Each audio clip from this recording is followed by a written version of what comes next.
大家好，我係飛鼠啊。今年呢就係2026年啦，啱啱開始第一個月，我嘅目標呢就係要拍5條說書片。咁今日第一條說書片講乜嘢書好呢？就係想講薑嘅。大家知唔知道一諗起薑嘅話，第一樣會諗起咩呢？就係薑啊，就係越老越辣嘅。咁大家知唔知點解薑係越老越辣嘅呢？薑呢其實係一種嘅多年生嘅植物嚟嘅。咁呢我哋講緊嘅薑呢，其實就係佢嘅根莖嘅部分。咁其實佢係喺啲泥下面呢，一塊塊好大嚿咁生長嘅。咁我哋就唔係好似平時食菜咁係食啲葉，而係食緊個根啦。咁點解薑會係咁辣？就係因為佢咧儲咗好多呢啲嘅芳香嘅辛辣嘅物質咧喺佢嘅根部嗰度。咁咧係我哋華人咧非常之重要嘅食物，因為佢可以幫我哋辟腥啦，同埋做調味料。蒸魚嘅時候咧落翻一紮嘅薑絲落去咧，咁就可以辟走晒腥味，非常之重要，簡直就係萬能。又可以令我哋平時煮菜嘅時候咧冇咁寒涼啊！除咗佢有獨特嘅辟腥嘅功用之外咧，佢對我哋嘅保健作用都係非常之大啦。有食薑咧就一定係會健康啲嘅。咁但係又講翻啦。點樣嘅薑先會變得更加辣呢？係啊，原來咧，當呢個植物啊，佢經歷咗呢個冬天，因為冬天係一個艱難嘅環境啊嘛，咁佢就會咧令到自己變得更加辣嘅，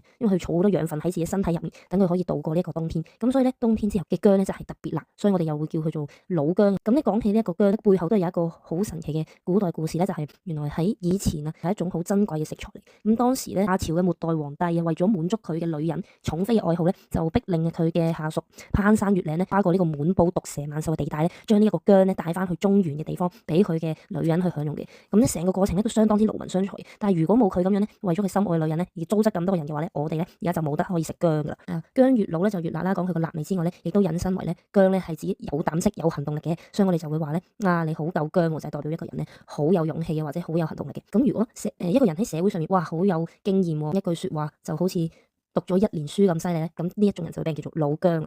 除咗咧唔加工就咁食之外咧，亦都可以加工成為唔同嘅食品，包括係呢一酸薑啦。咁咧以前嘅人咧就會將呢個薑咧就切做薑片，咁然後咧就再切一啲嘅椰子片啦，咁就2片椰子肉夾住1片酸薑，跟住用呢個牙籤仔咧就穿起佢嘅。咁呢一啖咧就食1串椰子夾酸薑之後就掟埋支籤，咁然後咧又引申咗一個名詞喎，叫做酸薑粥啊。咁咧就係指咧嗰一啲嘅 playboy 咧點樣玩完啲女人之後咧用完即係掉支牙籤，咁咧我哋就會叫啲花花公子啊或者係情場嘅騙子咧做酸薑粥。不過咧喺70年代之後咧，咁冇咗呢個小食之後咧，呢一個咁樣嘅名詞咧就消失咗啦。好咧，第二樣咧好常見嘅加工食品咧，豬腳薑啦，係啊，咁到而家咧都非常之流行嘅。咁就係呢個女士嘅產後進補嘅食品啦，又或者係我哋嚟 M 之後咧，咁咧食完咧之後咧就可以補身啦，可以去淤血啊、修煉肌膚同埋補充養分，簡直就係家家戶戶啊都會自己去用呢個陶瓷煲咧去整一煲薑嘅。咁咧因為以前咧去煲呢個豬腳薑嘅時候咧，就用好多 gas 啦，咁然後咧就味又好濃烈啊，就個家家戶戶都聞到。一啲嘅鋪頭咧去幫大家去煲呢個豬腳薑，有呢個代煲薑醋嘅服務。再演變出之後咧，就變咗做茶樓酒家嘅一道嘅小食啦。咁之後咧再講到咧第3種嘅薑嘅加工食品咧，呢個就好特別啦。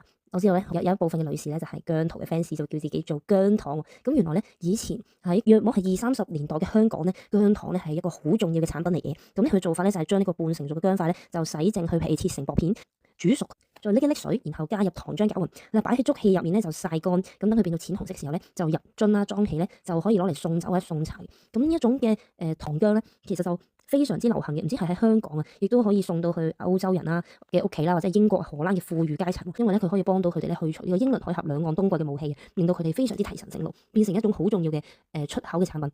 咁咧之後咧就有商人咧開設呢個工廠咧，就不斷咁樣去整呢個糖薑啦。成個香港咧竟然有12間嘅糖薑廠咁多喎，出口銷量高達3000噸。咁咧有一個嘅香港人咧就相當之識時務，睇中呢一個糖薑嘅商機。咁咧喺2次大戰嘅時候咧，由於呢個中國同香港製造嘅糖薑咧都冇得再出口去外國啦，就有一排咧就冇得食啦。呢個咁咧因為有一個商人啊就叫做余達之，咁咧就睇中咗英國人一定好想食呢個糖薑啦，咁咧就買去英國啦。而當時嘅英國咧又咁啱有呢個英聯邦嘅稅務優惠，所以咧當將呢個香港嘅糖薑咧送過去英國賣嘅時候咧，其實就好低稅嘅，咁咧所以就會賺好多錢。咁後來呢一個余達之嘅商人咧就發大達啦，成為咗呢個糖薑大王，甚至係被推選為呢個本港中華廠商會嘅主席。因為佢發大達啦，所以咧又振興咗呢個九龍塘嘅又一村啊，開發呢一個嘅住宅區，所以咧又一村嗰度咧就有一條路咧係用佢個名嚟起嘅，就叫做達之路。咁去到咧1970年之後咧，外國人咧就開始唔中意呢個糖薑，咁咧就令到糖薑咧慢慢式微咗啦。希望今年嘅大家，2026年嘅大家咧都可以變得又夠薑，放膽去做自己嘅事啦。係啦，如果有女士咧需要進補咧，就記得食呢個豬腳薑啊，就係保健啦。咁仲有中意姜濤嘅咁多位，係啊，繼續中意你嘅姜濤，繼續追星，繼續做你嘅糖薑去支持你中意嘅嘢。